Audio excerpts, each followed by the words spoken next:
Ceará.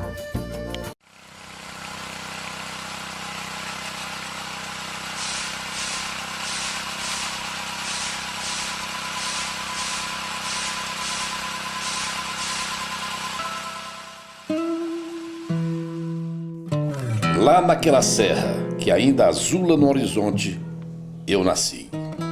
Se eu fosse uma lenda ou se a Iracema de Alencar fosse de verdade, juro que nós seríamos parentes. Ela nasceu nos campos do Ipu, filha de Araquém, e eu saí lá de Ibiapina, na Serra da Ibiapaba, onde ficava a tribo do cacique Diabo Grande. Como a versão muitas vezes se sobrepõe à verdade, eu juro que nós somos descendentes dos Tabajaras. Por que não? Iracema foi criada por José de Alencar em 1865 e eu por Francisco Pontes de Ibiapina e Maria Dalva Ferreira em 1943. Sabe por que o cearense é nômade? O primeiro que nasceu foi embora. Quando Iracema morreu, o guerreiro branco partiu levando o filho Moacir para Portugal. Assim como esse cearense, cujo nome em tupi quer dizer filho do sofrimento, eu comecei a deixar a minha terra aos 5 anos. Primeiro saindo de Ibiapina para Fortaleza.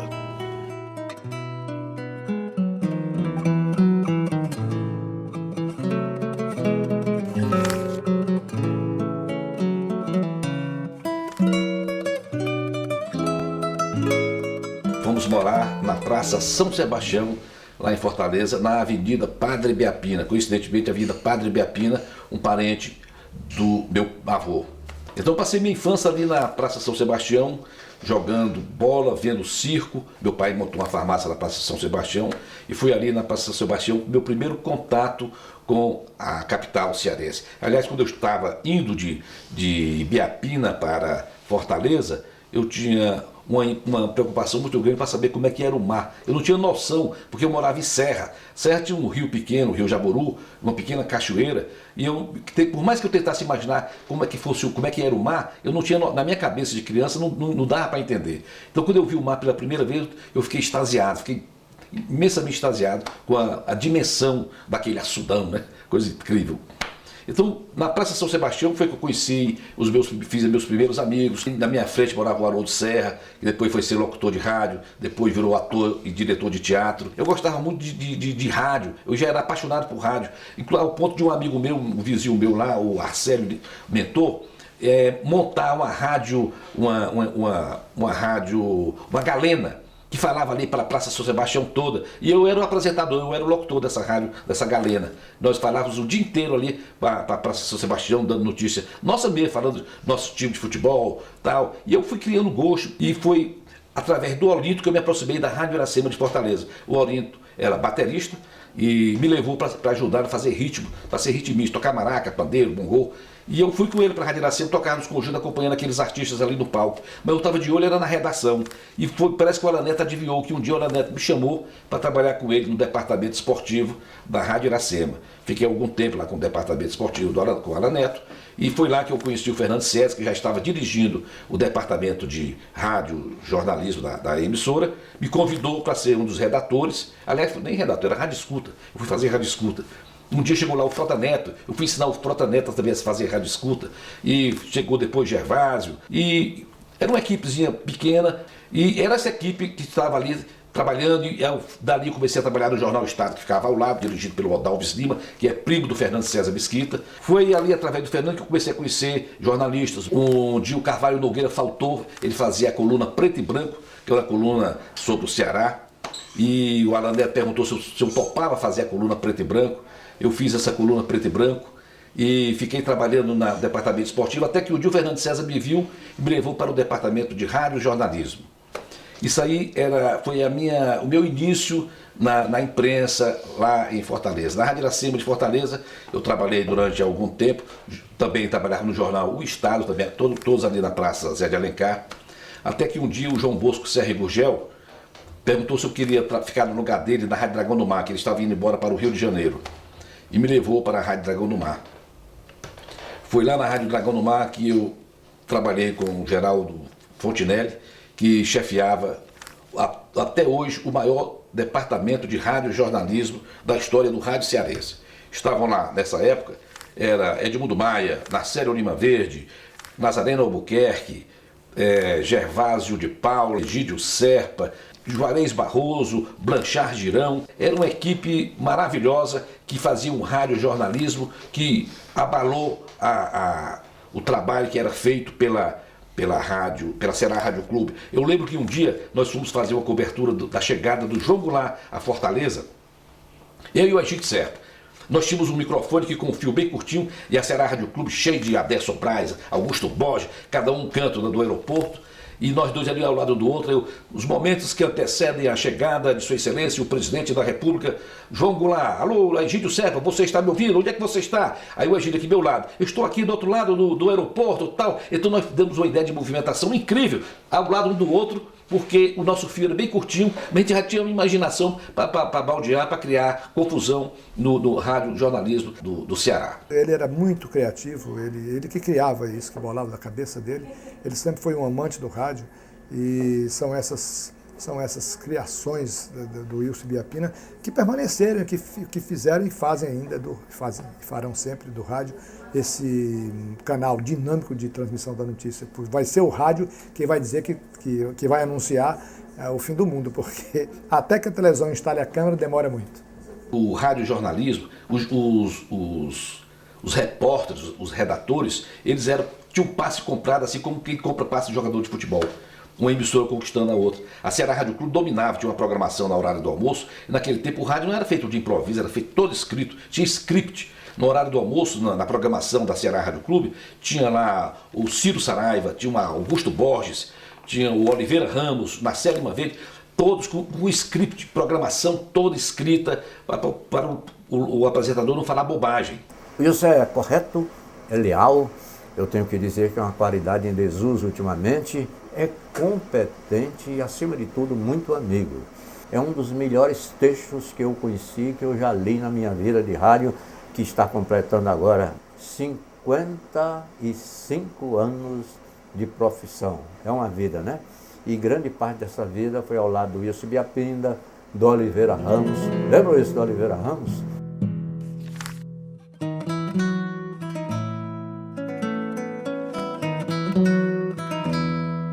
Momentos incríveis, inclusive campanhas. Chesma não deve morrer, era um bandido da Luiz Verdes ser morto lá nos Estados Unidos, e a rádio resolveu fazer uma campanha, virava as antenas para o exterior, para o lado dos Estados Unidos, e fazia uma campanha, o Chesma não deve morrer.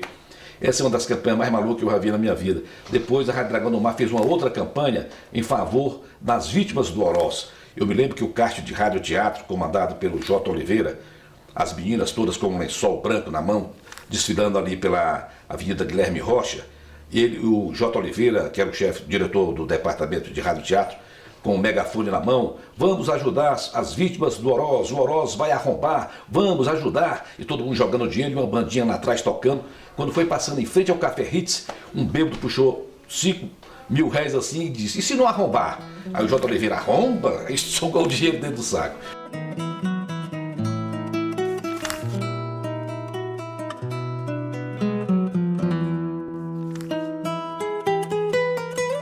Eu estava lá no dia que a Rádio Dragão do Mar fechou. Eu, Nazareno Albuquerque e Gamaliel Noronha, passamos a noite toda entrevistando pessoas, até quando foi assim por volta de 6 horas da manhã, 6h30, o Máscara de Ferro, o Orlando, chegou e disse, olha, temos visitas. Aí eu pensei que fosse um soldado. Quem é, Orlando? O Exército. Eu achei que fosse um soldado que estivesse chegando para mandar parar. Quando eu olhei na sacada ali na Avenida do Imperador, aí era tropas do Exército fechando a avenida, a rua toda. Aí encerrou a nossa carreira na Rádio Dragão do Mar.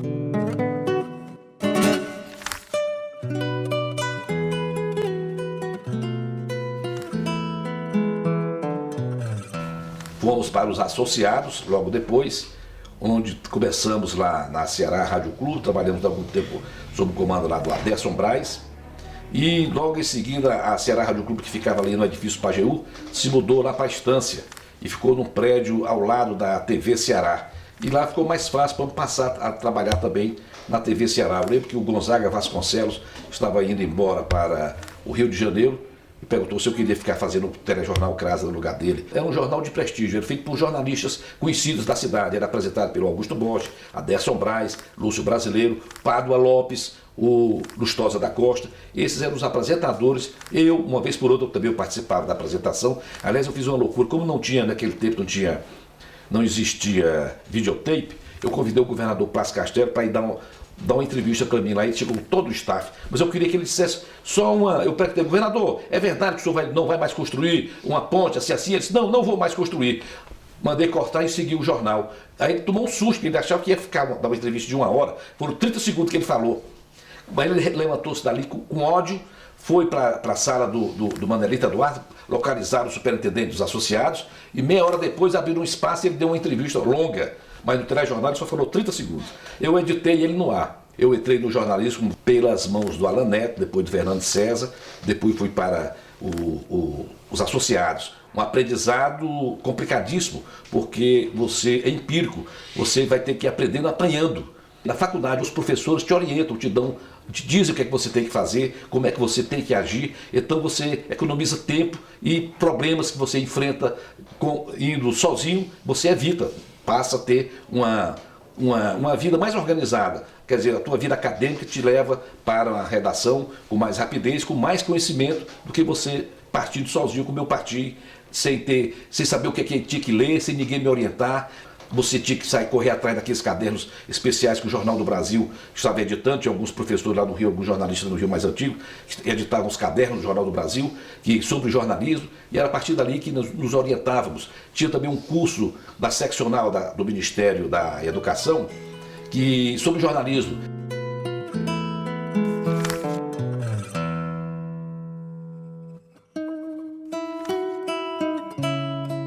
Fui embora para o Rio de Janeiro para fazer jornalismo.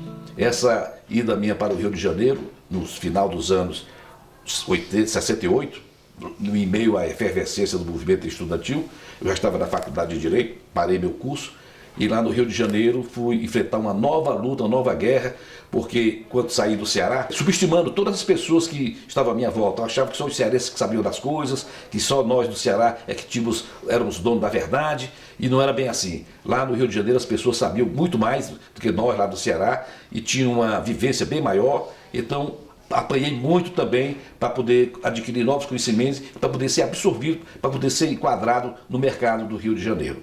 Mas eu não dei muita sorte no Rio, porque eu trabalhei no jornal, na Rádio Tupi, fui editor do turno da noite da Tupi, depois trabalhei na madrugada, fui editor de polícia no jornal. Mas era uma época que a imprensa carioca estava passando por uma crise e muitas demissões. E eu trabalhava no jornal de manhã cedo, eu entrava às 6 horas da manhã e ficava até 3, 4 horas da tarde. Ajudava a fechar a edição, e de lá eu ia correndo para a Rádio Tupi, onde entrava às 6 da tarde, ficava a madrugada toda, saía, entrava de manhã cedo no jornal, não estava aguentando essa roda viva. Quando se trata de Wilson Ibiapina, a gente tem que dizer bem compassadamente, o Wilson Ibiapina. Porque o Wilson, além das qualidades de um homem de rádio, jornal, televisão, ele tem uma coisa que carrega com ele que numa roda ele domina. Ele é um conversador emérito. Saiu de Fortaleza, já deixando o seu nome no rádio, foi para o Rio, lá na Globo, se afirmou e se afirmou mais ainda no Jornal Nacional como editor. Foi a Brasília e lá é que ele soube ampliar esse raio de ação de seus amigos. Para quem convive com o Wilson, e eu só lamento que essa convivência é esporádica, é quando eu vou a Brasília. Mas eu sempre torço para ir a Brasília, porque sempre que vou a Brasília tem encontros com o Wilson Ibiapina. Um profissional competente, um homem viajado pelo mundo inteiro, com belíssimas reportagens sobre os mais importantes acontecimentos que ele acompanhou.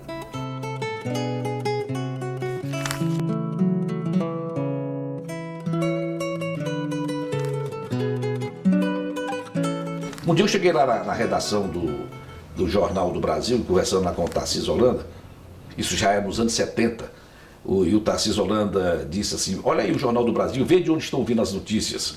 Eu peguei o jornal, era Brasília, peguei o telefone, liguei para o Fernando César e perguntei, Fernando, posso desembarcar em Brasília? Tem trabalho para mim? Vem embora. E eu cheguei aqui em Brasília no dia 7 de setembro de 1970, eram 3 horas da tarde, a cidade vazia, mais vazia do que uma tarde de domingo sem futebol, como diria Paulo Mendes Campos. E eu fiz até um verso na hora que eu estava entrando aqui na cidade. Ruas largas, céu aberto, sol vazio, o verde grama e as placas de cimento armado complementam a paisagem da cidade fabricada. Funcionários funcionais estão todos acostumados. Mocinhas nem se vê, estão todas bem guardadas. Não há beco na esquina, que saudade da docina que se refresca no mar. E eu fui ficando aqui em Brasília, fui começar a trabalhar no jornal, na sucursal do jornal Correio do Povo de Porto Alegre, há algum tempo. Logo em seguida fui para a Rede Globo de televisão, participei da primeira matéria que foi feita para a Rede Globo aqui, antes dela inaugurar, e fiquei 20 anos trabalhando na Rede Globo de televisão. Fui para o SBT, onde montei o departamento de rádio e jornalismo do SBT aqui em Brasília. Durante esse tempo que eu fiquei na Globo, eu viajei muito para o exterior, dei volta ao mundo várias vezes, passando por lugares que só agora, depois de velho, que eu estou conhecendo, porque eu chegava lá trabalhando, ia para a redação, ia para o hotel e não tinha tempo de conhecer a cidade.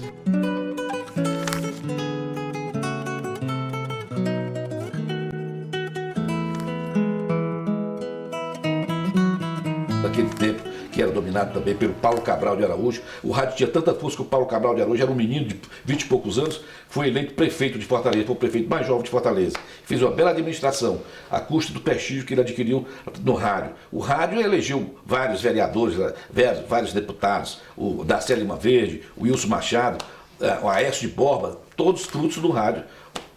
Homens do rádio que aproveitaram da política. Peixoto de Alencar, Blanchard de Irão, são nomes que o rádio, do jornalismo, do departamento de rádio e jornalismo do rádio, que foi colocado na política, no Senado político, pela força do rádio. O rádio, até hoje, no Ceará, exerce uma força muito grande, principalmente no rádio e jornalismo.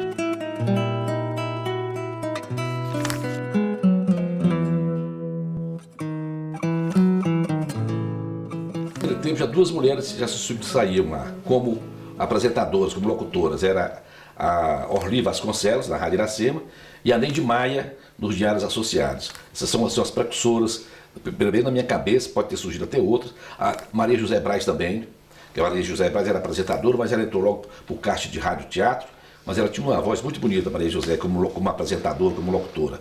Mas virou radioatriz, depois foi trabalhar em telenovela, virou atriz de televisão também, mas a mulher tinha participação no rádio, e não só como cantora, mas como radioatriz, que era o espaço que as emissoras tinham para elas. Né? Naquele tempo não tinha repórter mulher, era repórter só homem, repórter era profissão de homem. Hoje a coisa mais difícil do mundo é você encontrar um repórter homem para contratar. As mulheres estão dominando a imprensa. Você vê os cursos de jornalista estão lotados, tem a maioria de mulher.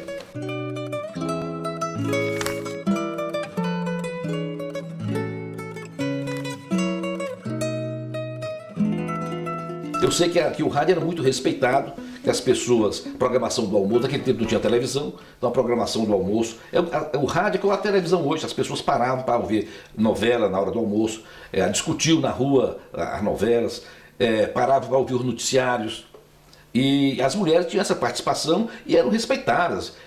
Tinha a crônica carnavalesca, por onde nós passávamos, todos nós respeitados, e tinha acesso aos clubes, mas essa visão com relação a se existia preconceito contra a mulher que trabalhava no rádio, não, existia contra a mulher que trabalhava na televisão. Achava que televisão, o pessoal, atriz, ator, achava que isso era coisa de pederasta, coisa de homossexual.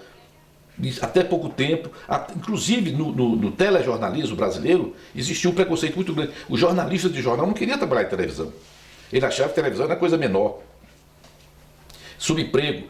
O Armando Nogueira, quando assumiu a Rede Globo do Rio de Janeiro, foi que conseguiu mudar esse conceito, porque ele levou para lá Luiz Edgar de Andrade, levou jornalistas famosos, pessoas que já tinham nome no jornalismo escrito, e começaram a atuar na televisão. E o jornalismo, aliás, o jornalismo da televisão brasileira começa a partir da Rede Globo Televisão, porque até então era uma imitação do rádio, porque a televisão foi feita toda pelo rádio.